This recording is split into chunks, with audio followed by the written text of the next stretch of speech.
Bismillahirrahmanirrahim. Assalamualaikum warahmatullahi wabarakatuh.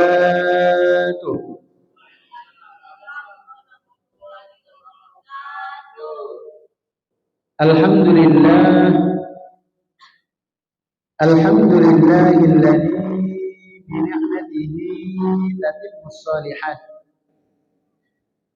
Wassalatu wassalamu ala sayyidis sadat wa ala alihi wa ashabihi ahlil fadail wal karamat.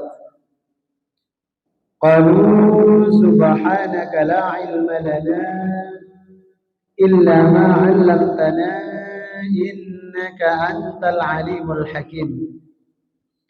Rabbi shrah li sadri wa yassir li amri wahlul 'uqdatam min lisani yafqahu qawli. Allahumma anfa'na bima 'allamtana wa 'allimna ma yanfa'una wa zidna 'ilman nafi'a wa ba'du. Yang kami hormati segenap pengurus Dewan Kemakmuran Masjid Baitus Salam,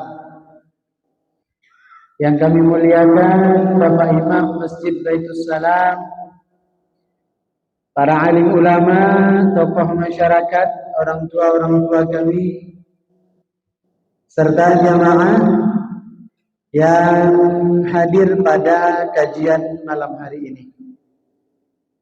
Bersyukur kita kepada Allah dengan sama-sama kita mengucapkan Alhamdulillahi Rabbil Alamin atas segala nikmat yang telah Allah karuniakan kepada kita. Bersalawat kepada Rasulullah dengan kita mengucapkan Allahumma salli ala Sayyidina Muhammad wa ala ali Sayyidina Muhammad. Jamaah Bapak Ibu yang dimuliakan oleh Allah, pada malam hari ini bersyukur kita betul-betul kepada Allah karena dibandingkan zaman dahulu, memperoleh ilmu itu sangat sulit. Mendapat ilmu itu sangat berat tantangannya.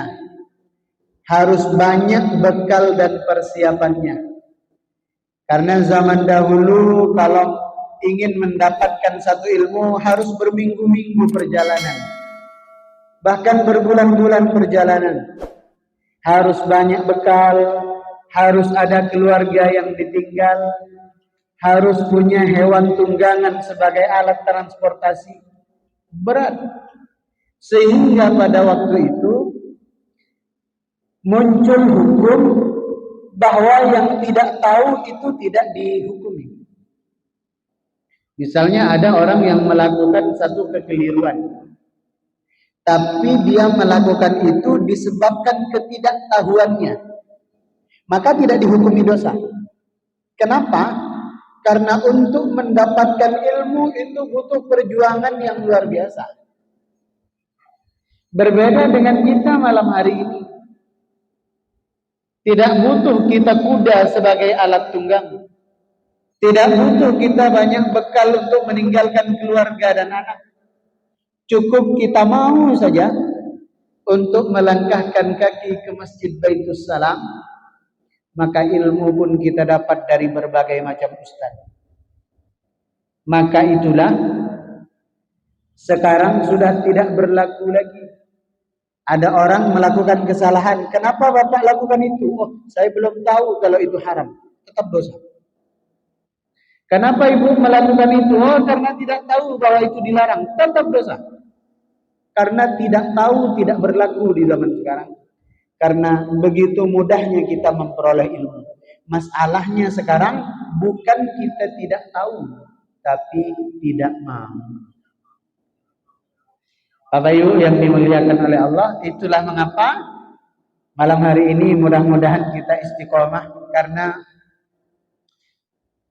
saya melihat jamaah sekalian yang cukup konsisten, istiqomah, ngadakan kajian, baik itu lepas maghrib atau lepas subuh, di masjid-masjid sekitar kita ini, hanya Masjid Baitul Salam yang konsisten. Saya tidak berbicara banyak atau tidaknya jamaah, tapi yang konsisten, istiqomah. Ada kajian ba'da maghribnya ada kajian ba'da subuhnya ada. Hanya di Masjid Baitul Salam. Maka mudah-mudahan dengan mikrofon ini nyaring terdengar keluar, menjadi motivasi untuk masjid-masjid sekitar, untuk menghidupkan masjid bukan hanya tempat sholat berjamaah, tapi tanda kemakmuran masjid itu juga ada kegiatan di luar sholat berjamaah, seperti kajian ilmu misalnya. Baik, malam hari ini kita melanjutkan kajian tafsir Al-Quran. Pertemuan sebelumnya kita sudah mengkaji surah Al-Asr. Surah yang cukup pendek di dalam Al-Quran, tapi ternyata maknanya panjang. Malam hari ini kita akan mengkaji surah yang persis berada di atas surah Al-Asr, yaitu surah At-Takatsur. Alhaakumut takatsur.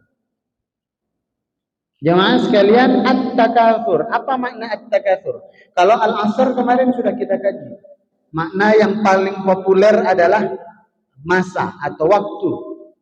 Sekarang At-Takatsur. Apa itu At-Takatsur? At-Takatsur itu berasal dari kata kasrah, pakai sa ya. Kalau pakai sin kasrah itu artinya di bawah. Makanya kalau kita belajar huruf hijaiyah, apa namanya? Alif fathah a, alif kasrah i. Kenapa dibaca i? Karena posisi barisnya itu, harokatnya itu ada di bawah. Kasrah itu artinya di bawah. Makanya dulu ada kejadian lucu menurut saya. Ada jamaah di Nagoya, namanya Kasri. Namanya Kasri. Nggak tahu apakah berasal dari itu atau tidak. Tapi namanya itu Kasri. Berarti kan bahasa Arabnya kan seakar kata dengan kasroh. Artinya kan di bawah. Terus beliau mencalonkan. Ternyata sesuai dengan namanya. Perolehan suaranya paling bawah. Tapi dalam ayat ini bukan kasroh, tapi kasroh pakai ta. Kasroh atau kasir artinya banyak. Jadi at-takatsur adalah sesuatu yang banyak. Apa nih maksudnya? Apa yang terkandung dalam surah ini?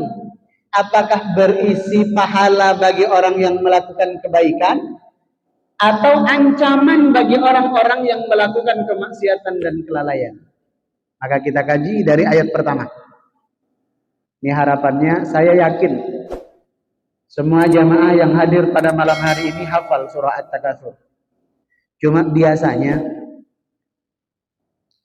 kita hanya sebatas hafal kata saja, ayat saja, lancar saja. Sehingga ketika dibaca dalam sholat, ya tetap saja tidak khusyuk. Mengapa? Karena kita hanya hafal teksnya saja. Kita tidak mengerti makna yang terkandung di dalamnya. Kenapa sih kalau kita lihat sholat berjamaah, misalnya imam Masjidil Haram, imam Masjid Nabawi, kadang-kadang kalau jadi imam sholat itu sampai terseduh-seduh nangisnya, berlinang air mata sampai nggak sanggup melanjutkan ayat. Kenapa? Paham maknanya. Sehingga ketika membaca ayat itu bukan hanya di lisan tapi merasuk ke dalam hati. Kalau kita kan imam baca ayat, makmum ngantuk kan. Lama betul Pak Imam ini enggak rukuk-rukuk. Kan panjang betul ayat. Dah, At-Takatsur. Dari ayat pertama, Bismillahirrahmanirrahim.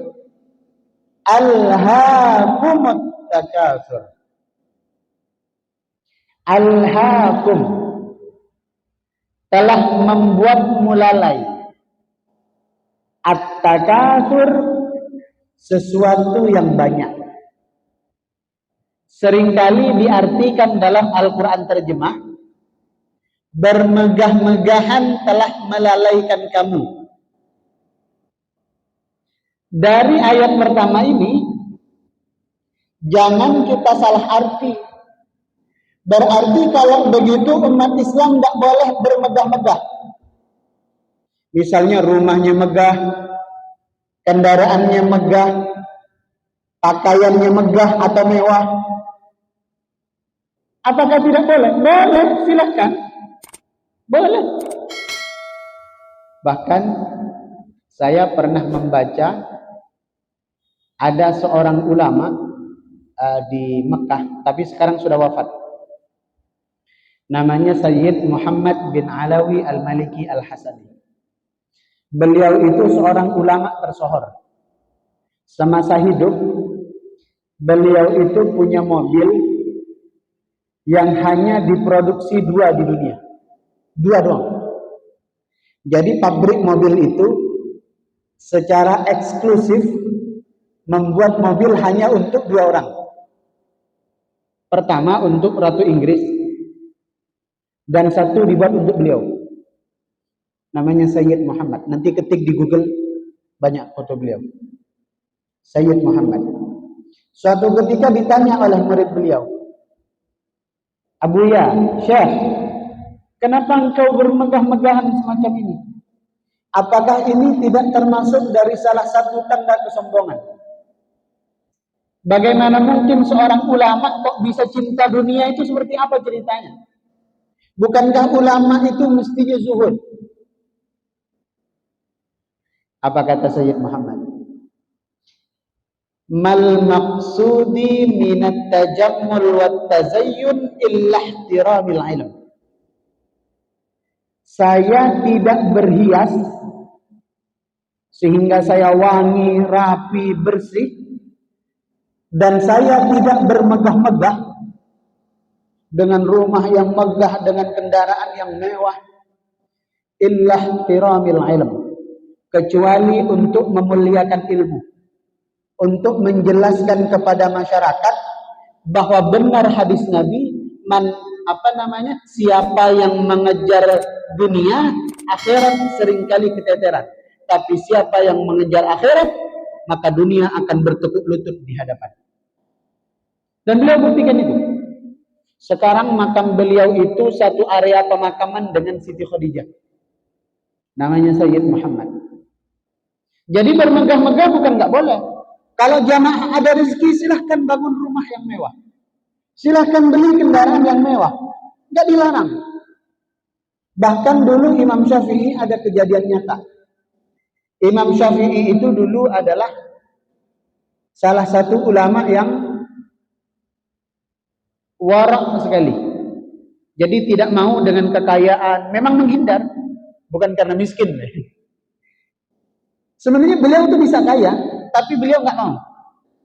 Karena kata Imam Syafi'i pada waktu itu, orang yang kaya itu enak di dunia tapi berat di akhirat karena hisabnya lama. Pertanggungjawabannya panjang. Sampai suatu ketika Imam Syafi'i itu datang ke gurunya, yaitu Imam Malik.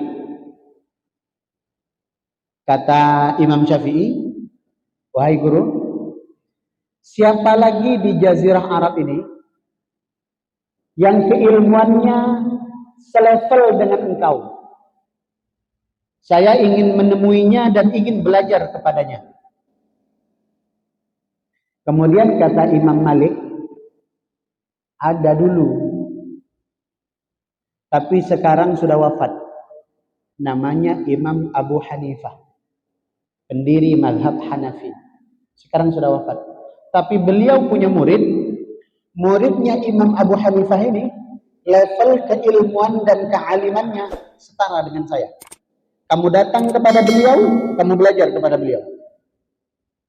Pergilah Imam Syafi'i ke muridnya Imam Abu Hanifah ini. Ketika sampai, begitu kagetnya Imam Syafi'i karena ternyata ulama ini sedang menghitung harta kekayaannya, emas dan uang yang melimpah di ruang tamu. Karena kamarnya nggak cukup menampung koin-koin emasnya. Jadi dihampar di ruang tamu, dihitung. Imam Syafi'i kaget. Loh, ini agak berbeda ini. Padahal kata Imam Malik, ini level keilmuannya sama dengan beliau. Tapi ketika saya bertamu ke rumahnya, ternyata beliau lagi ngitung emasnya di ruang tamu. Menggunung. Kan bertentangan dengan prinsipnya Imam Syafi'i. Ini kok ada ulama, tapi kok cinta dunia. Emasnya banyak betul. Ibarat sekarang asetnya banyak betul. Mobilnya mewah, rumahnya megah. Kok bisa ada ulama begitu? Bertanyalah Imam Syafi'i. Syekh, kenapa kok engkau memiliki dunia sedemikian banyak ini, harta sedemikian banyak ini? Bukankah pertanggungjawabannya nanti di akhirat itu berat?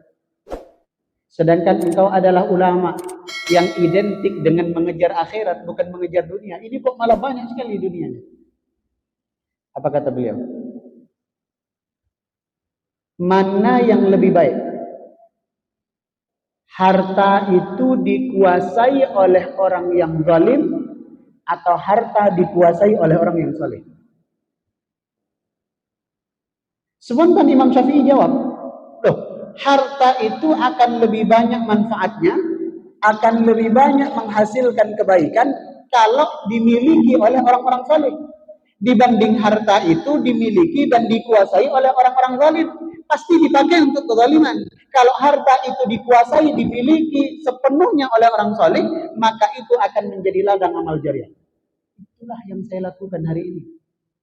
Maka justru saya menumpuk kekayaan ini agar di negeri ini perekonomiannya dikuasai oleh saya. Mudah-mudahan saya tergolong orang-orang yang soleh sehingga saya bisa memanfaatkan kekayaan ini untuk justru mempermudah saya masuk ke dalam surganya Allah Subhanahu. Semenjak kejadian itu, Imam Syafi'i merubah fatwa. Sebelumnya itu berpuluh-puluh tahun itu Imam Syafi'i punya fatwa. Kalau ada orang muslim, lebih baik dia tidak memiliki kekayaan dan tawaduk terhadap urusan dunia supaya nanti hisabnya ringan. Dan itu memang diamalkan oleh Imam Syafi'i. Setelah kejadian itu, Imam Syafi'i langsung merubah fatwanya. Kalau ada orang Islam yang dia mampu kaya, potensi kayanya ada, peluang untuk kaya terbuka, tapi dia tidak mengejar untuk memperoleh kekayaan, dia dosa. Bahasa lainnya, kalau bisa, ya harus kaya.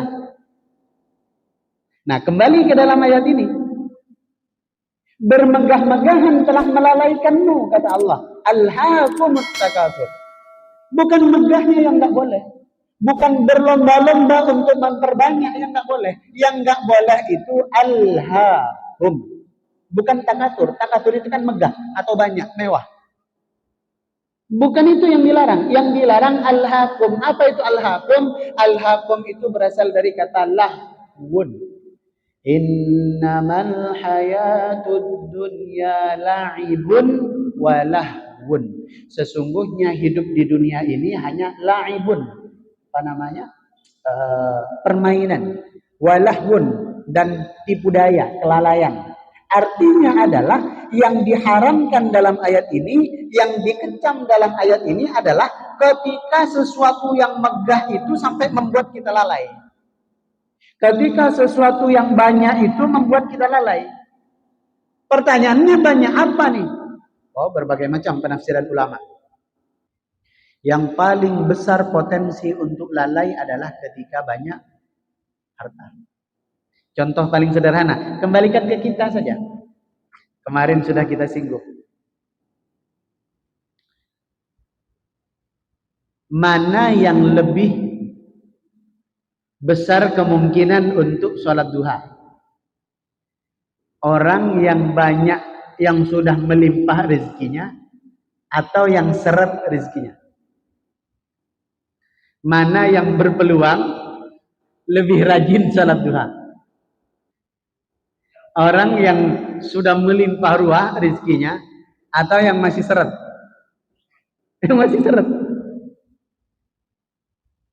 Artinya adalah seringkali orang lalai itu ketika mendapatkan kemudahan.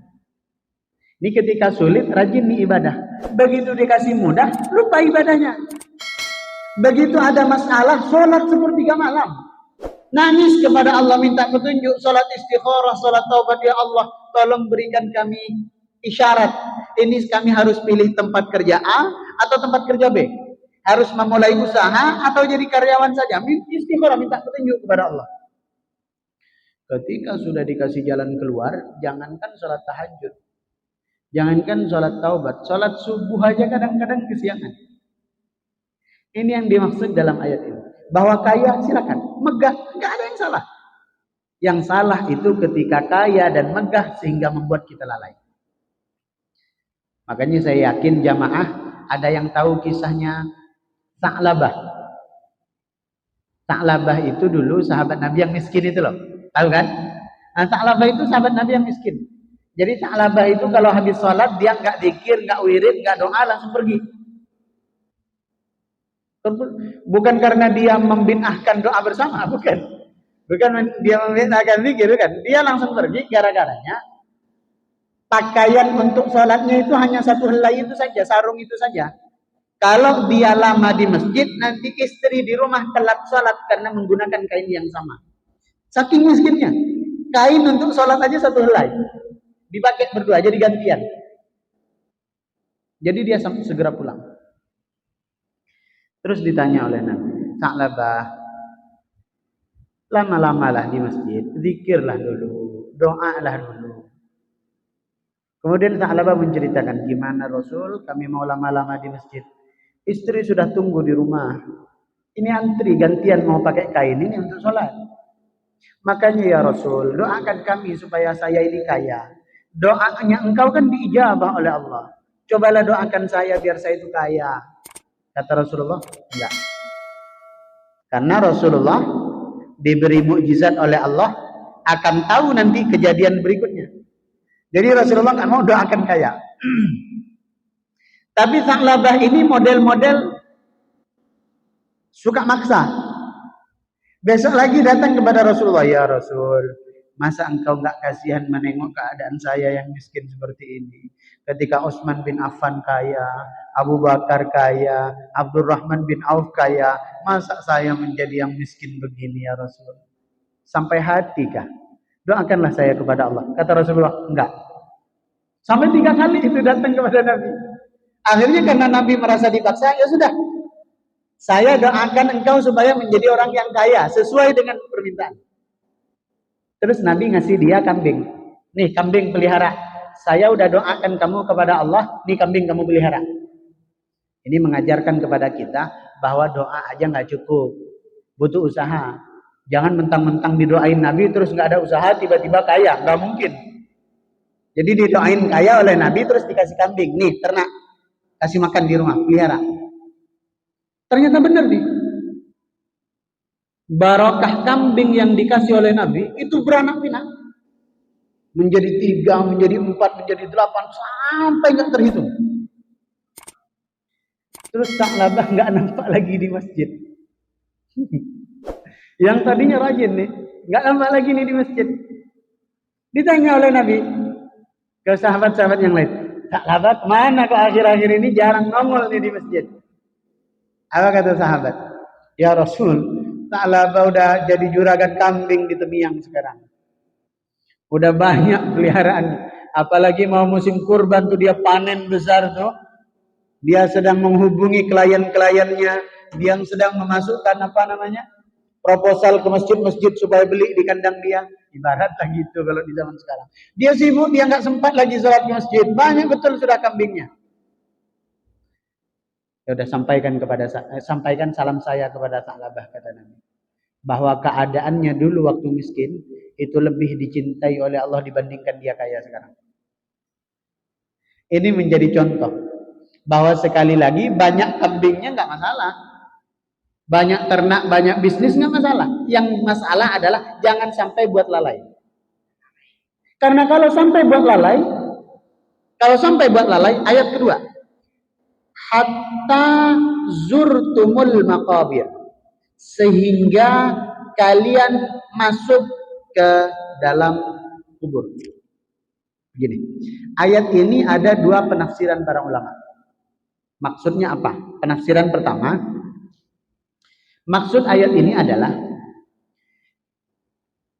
kalau orang itu sudah dilalaikan oleh kemegahannya, dikasih kemudahan oleh Allah, bisnisnya lancar, pekerjaannya setiap tahun promosi, naik pangkat, jabatan, gaji, dan seterusnya. Kalau dikasih kemudahan oleh Allah dan dia lalai dengan itu, maka tidak ada yang akan bisa menghentikan kelalaiannya sampai dia masuk ke dalam kubur. Artinya sampai dia wafat. Akan terus dia dalam kelalaian sampai kapan? Sampai dia mati. Sampai dia masuk ke dalam kubur. Na'udzubillah. Makanya dalam hadis Nabi mengingatkan kepada kita, "Lau kana libni Adam wadiyan min dhahab." Seandainya manusia itu diberi oleh Allah satu lembah terbuat dari emas, apakah dia merasa cukup? Enggak. La tamanna ayyakuna lahu wadiyan akhar. Pasti dia berharap akan punya satu lembah dari emas lagi. Dikasih dua lembah dari emas, apakah dia cukup? Enggak. Akan dia mengharap satu lembah lagi, satu lembah lagi. Sampai kapan? Sampai kapas menyumbat hidungnya, sampai kapas menutup matanya, sampai kapas menutup lubang telinganya, sampai dia wafat. Dia akan terus dalam keadaan lalai. Maka hati-hati Bapak Ibu, kalau dengan banyaknya bisnis, banyaknya harta, yang kemarin ngaji satu hari satu halaman udah enggak lagi, hati-hati. Yang kemarin rajin sholat duha ketika susah, begitu mudah lupa sholat duhanya, hati-hati. Yang kemarin gemar sedekah ketika susah, karena mengharap balasan dari Allah berapa puluh persen itu, berapa ratus persen itu, begitu dikasih mudah, nggak ada lagi sedekah, hati-hati. Kalau dulu ketika ada maunya berkurban supaya dimudahkan segala urusan, ketika semuanya menjadi mudah, nggak mau kurban, hati-hati. Ketika kemudahan yang Allah berikan membuat kita berkurang amal solehnya, tanda itu kita sudah masuk dalam kategori alhaakumut takatsur. Karena kalau itu sudah ada dalam diri kita, nggak akan ada obatnya selain kematian. Kapan kita tidak lalai? Mati baru nggak lalai. Selama hidup kita akan terus lalai. Ini penafsiran pertama. Penafsiran kedua, ayat ini menyinggung orang-orang jahiliyah. Hatta zurtum. Zurtum itu berasal dari kata ziarah. Apa arti ziarah? Ziarah. Ziarah itu berkunjung. Cuma bedanya orang Indonesia menyebut ziarah itu kita mendatangi orang yang meninggal di kuburan. Padahal secara bahasa ziarah itu berkunjung, baik kepada orang yang hidup atau kepada orang mati. Makanya lebih tepat bahasa Melayu, Malaysia. Orang Malaysia itu kalau mau bertamu di bulan Syawal, yang berkunjung itu makan opor, makan kue segala macam, itu mereka menyebut ziarah. Nah, hari ini sibuk Pak Cik? Tak sibuk, di rumah ke? Di rumah. Saya nak ziarah nih. Kalau kita kan saya telepon beliau misalnya, Pak lagi nggak sibuk? Saya mau ziarah. Ustaz doakan saya meninggal. Padahal ziarah itu berkunjung. Nah, ayat yang kedua, hatta zurtumul maqabir, penafsiran ulama yang kedua, untuk menyinggung kebiasaan orang-orang jahiliyah yang jangan sampai kita lakukan hari ini. Apa kebiasaannya? Orang jahiliyah itu bermegah-megah dalam urusan dunia, bahkan bukan hanya di rumahnya, bukan hanya pada kendaraannya, bukan hanya pakaiannya, termasuk kainnya. Makanya kain, kenapa ada hadis Nabi, kalau kain di bawah mata kaki, itu masuk neraka. Isbal. Kain, celana, atau sarung, sampai panjangnya di bawah mata kaki, itu masuk neraka. Itu bukan karena kainnya. Bukan karena kain. Masa kita masuk neraka karena kain? Nggak mungkin. Dan nggak masuk akal. Hadis itu ada hubungannya dengan ayat ini. Apa maksudnya? Karena orang jahiliyah zaman dahulu, kain itu sangat mahal. Sehingga orang-orang kaya itu untuk menunjukkan kekayaannya, untuk menyombongkan hartanya, kemampuannya, kesanggupannya, mereka memanjangkan kain itu sampai di bawah mata kaki. Jadi kalau ada orang yang kainnya menggantung, nah itu orang miskin pada zaman itu. Ketika kainnya molor sampai di bawah mata kaki, itu berarti orang kaya. Jadi yang menyebabkan masuk neraka itu bukan kainnya di bawah atau di atas mata kaki, tapi karena sombong, bermegah-megah karena kekayaannya. Nah, salah satunya orang jahiliyah pada masa itu adalah mereka menunjukkan kekayaannya itu bahkan bukan hanya saat mereka hidup. Sampai saat mereka sudah wafat, sudah meninggal dunia, itu mereka tetap bermegah-megah. Gimana cara mereka bermegah-megah? Dengan ditunjukkan kuburannya, makamnya berbeda dengan orang-orang lain. Sehingga ketika mereka berziarah ini, datang ke kuburan-kuburan itu, mereka tetap bangga-bangga. Oh, tengok. Nah, ini yang paling bagus. Misalnya lah kalau zaman sekarang, ini yang terbuat dari marmer, ini yang ada apa? Oh, dibentuk-bentuk, yang ada rumput-rumput bagus itu di atasnya. Itu keluarga saya. Orang terpandang memang. Dulu sejak dari buyut-buyut kami, memang orang terpandang. Maka kuburannya beda. Nah, tengok buyut kamu. Nah, kan buruk kan? Cuma ada gundukan tanah sama batu secuil kan? Ah, itu pun nggak ada orang tahu. Nah, ini maksud dalam ayat yang kedua. Maka jangan sampai ayat ini kita tiru hari ini. Kebiasaan orang jahiliyah kita amalkan hari ini. Apa maksudnya? Kita menunjukkan kemegahan, kita menunjukkan kelalaian, kesombongan, keangkuhan sampai ke alam kubur. Sampai ke bagaimana cara membangun kuburan. Makanya sampai ada hadis, tidak boleh membangun kubur. Yang tidak boleh itu adalah ketika tujuannya untuk sombong-sombong. Oh, mentang ini adalah jenazah orang yang dituakan ini. Maka di pemakaman umum itu dialah yang paling mencolok sendiri makamnya. Menunjukkan strata sosialnya lebih tinggi. Haram. Haram. Itu justru akan menambah siksaan yang berat untuk almarhum-almarhumah. Tapi beda cerita. Kalau beberapa waktu lalu ada jamaah dimakamkan di sana ya. Mana? Mana itu? Sambau. Dimakamkan di Sambau. Kemudian malam WA. Ustaz, boleh nggak saya membangun makam di atas keluarga saya? Maksudnya membangun makam gimana?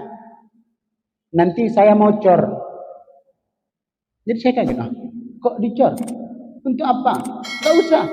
Cukup dikasih tanda saja supaya nanti kalau kita ziarah nggak kebingungan mana makamnya. Nggak perlu dikasih ini. Yang penting kata Nabi dikasih tanaman hidup di atasnya. Karena selagi tanaman hidup itu nggak mati, hidup dia disiram terus, maka dia akan bertasbih kepada Allah tanaman itu. Yang tasbih tanaman itu akan meringankan siksaan ahli kubur di dalamnya.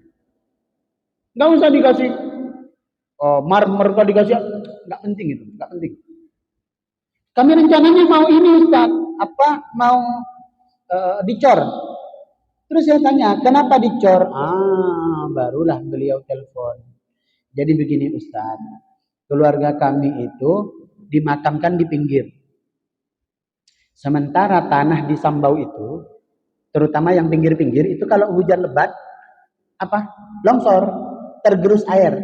Kan itu tanahnya kayak tanah yang di bundaran Kumbur itu loh. Jadi kalau ke bawah air, bukan tanah yang kokoh gitu, bukan. Jadi gampang hanyut. Jadi kalau hujan lebat dia turun. Nanti hujan lebat dia turun. Takutnya suatu saat terkikis, hilang. Jadi kita nggak ada lagi makam keluarga kita di situ. Nah, saya rencana tebingnya itu, ujungnya itu saya mau cor. Supaya nanti kalau qadarullah hujan lebat, nggak terkikis gitu tanahnya. Itulah baru saya tahu duduk perkaranya. Kalau itu tujuannya, boleh. Kalau itu maksudnya, boleh. Tapi kalau mempercantik hanya untuk menyombongkan diri supaya makam keluarga kita mencolok dibanding makam-makam yang lain untuk menunjukkan kemuliaan dan strata sosialnya, haram. Haram. Dan seharusnya kita malu. Malu. Kenapa? Di Makkah dan di Madinah, selain makamnya Rasulullah, Abu Bakar, Umar, selain 3 makam itu, bentuknya biasa-biasa aja. Makamnya Siti Khadijah di Baqi, Madinah, itu cuman gundukan kecil terus ada batu. Udah. Itu pun batunya bukan batu yang diukir-ukir gitu, bukan. Cuma bongkahan batu, bentuknya kadang-kadang nggak simetris.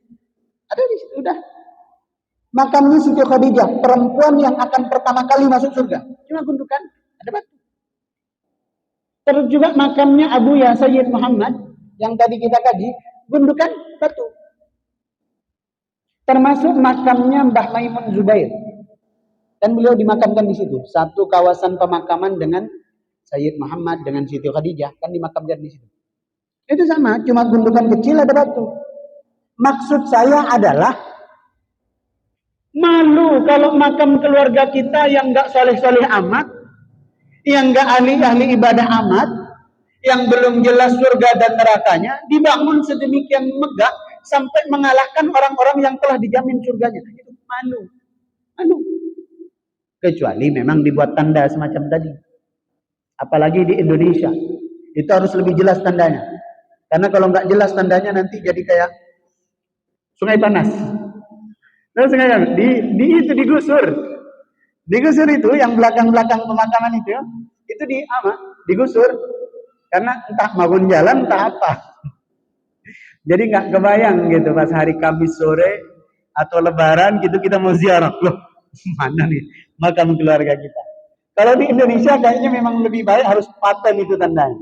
Karena kalau enggak suatu saat nanti tiba-tiba udah jadi jalan aja, tiba-tiba udah jadi PT aja, tiba-tiba udah jadi pabrik apa gitu. Tapi untuk bermegah-megah haram. Tanda saja boleh. Dah, lanjut. Hatta zurtumul maqabir, ayat yang ketiga, kalla saufa ta'lamun. Kalla, jangan sekali-kali melakukan itu. Ini bahasa sederhana supaya kita mudah paham. Kalla, jangan sekali-kali kamu alhaakumut takatsur. Jangan sampai kemegahan yang Allah beri membuat melalai. Sebab apa? Saufa ta'lamun. Kelak kamu akan mengetahui, kata Allah. Kelak kamu akan mengetahui akibatnya. Kelak kamu akan mengetahui dampak buruknya. Diulang tuh sekali lagi. Tsumma kalla saufa ta'lamun. Kemudian kamu jangan berbuat itu sekali-kali. Sebab kelak kamu akan mengetahui sebab akibatnya. Kenapa sampai diulang 2 kali? Kalla saufa ta'lamun. Tsumma kalla saufa ta'lamun. Kenapa diulang 2 kali? Dengan kata-kata yang sama. Cuma ditambah summa doang. Kenapa ini diulang? Nah, sama seperti begini. Kalau kita punya anak, dia melakukan kebohongan.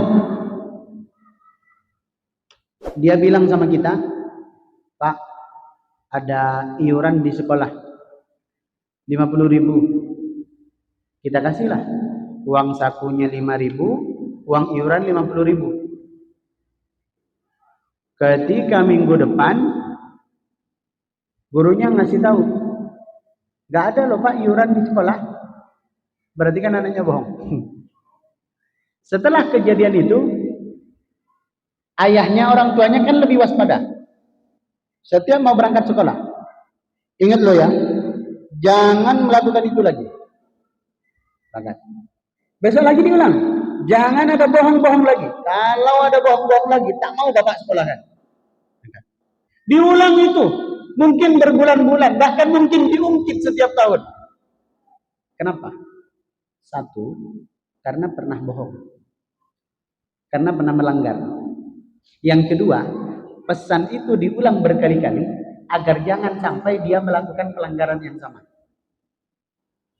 Persis dalam ayat ini.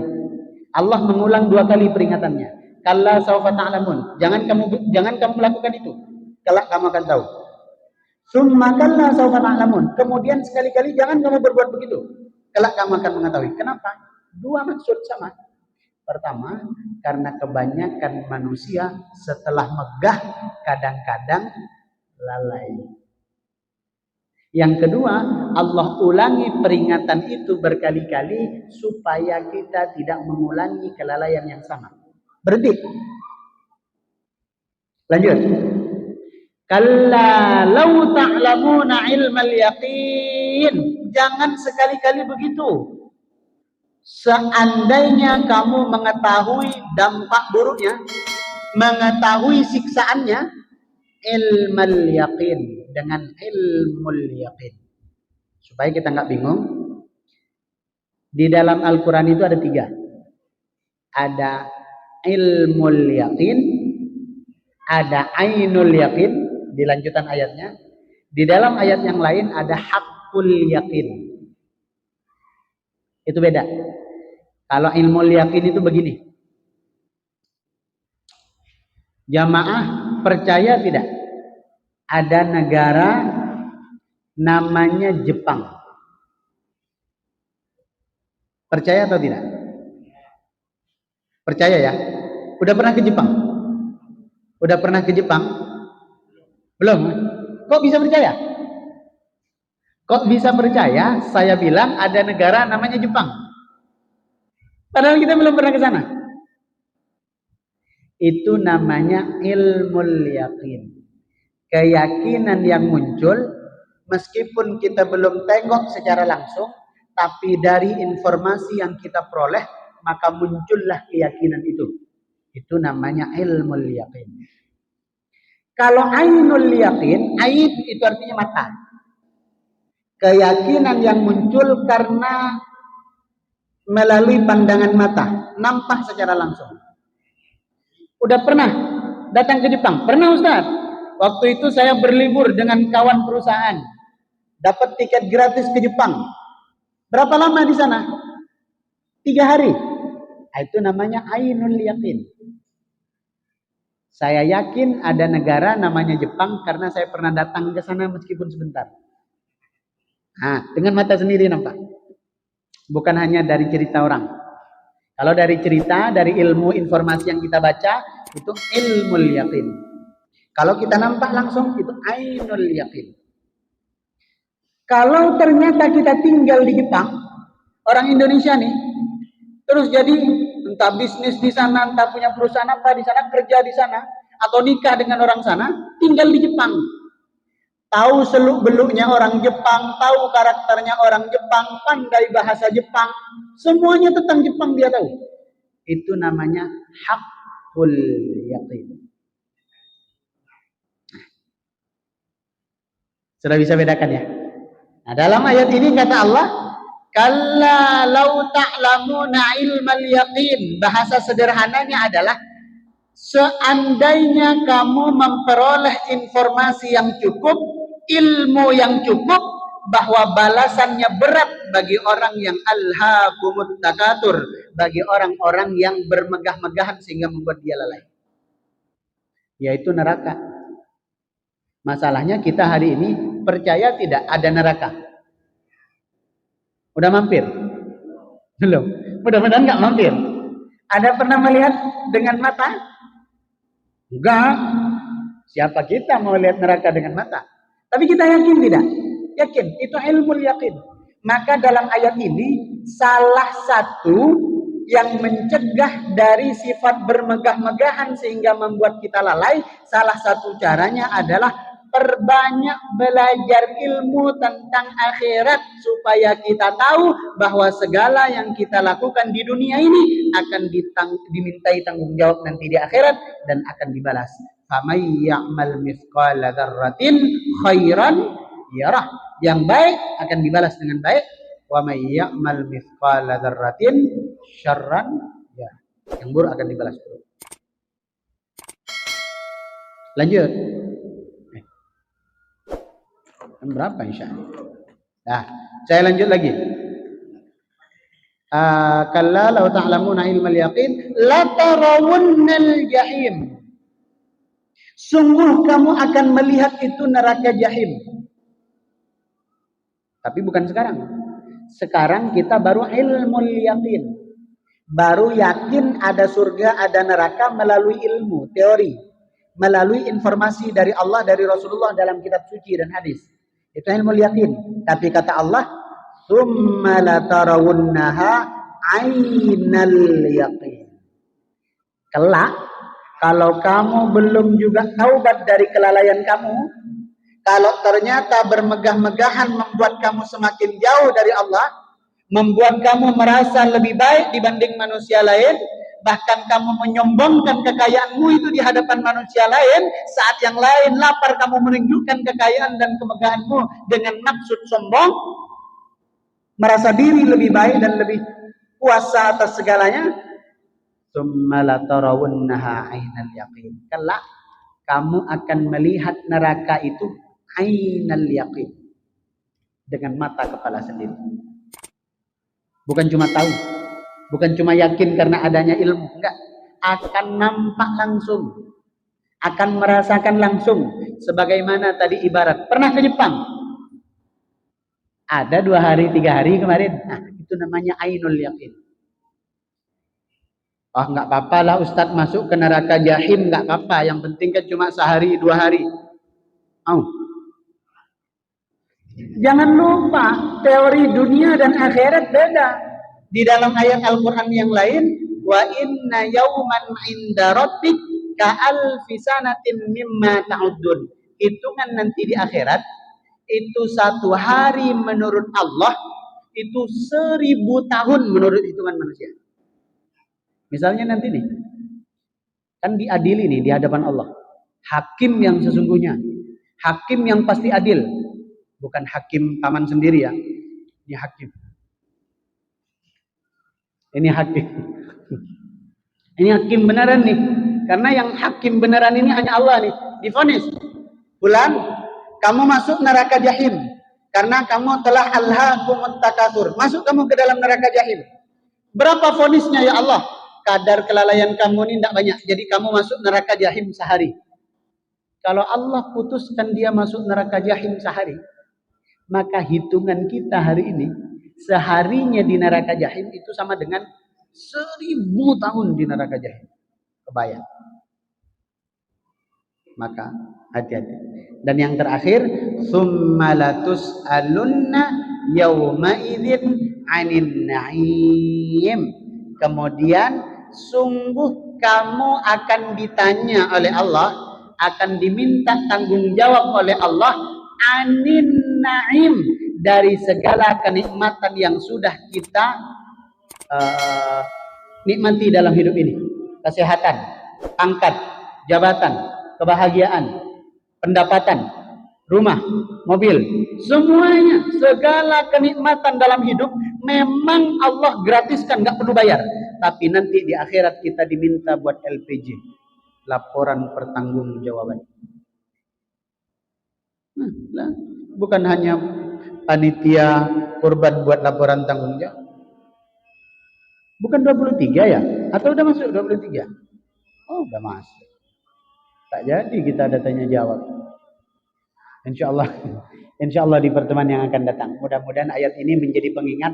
Kaya silahkan. Mampu silahkan. Karena banyak amal soleh yang bisa kita lakukan kalau kita kaya. Tapi ingat, akan menjadi awal dari kecelakaan yang besar, akan menjadi awal kesengsaraan yang berkepanjangan kalau kemudahan, kenikmatan, kebahagiaan, kekayaan itu membuat kita lalai dari Allah Subhanahu wa taala. Maka kita akan la tarawunnal jahim tsumma la tarawunnaha 'ainal yaqin. Wallahu a'lam bissawab. Subhanakallahumma wa bihamdika asyhadu an la ilaha illa anta astaghfiruka wa atubu ilaik. Kurang dan lebih mohon maaf. Assalamualaikum warahmatullahi wabarakatuh.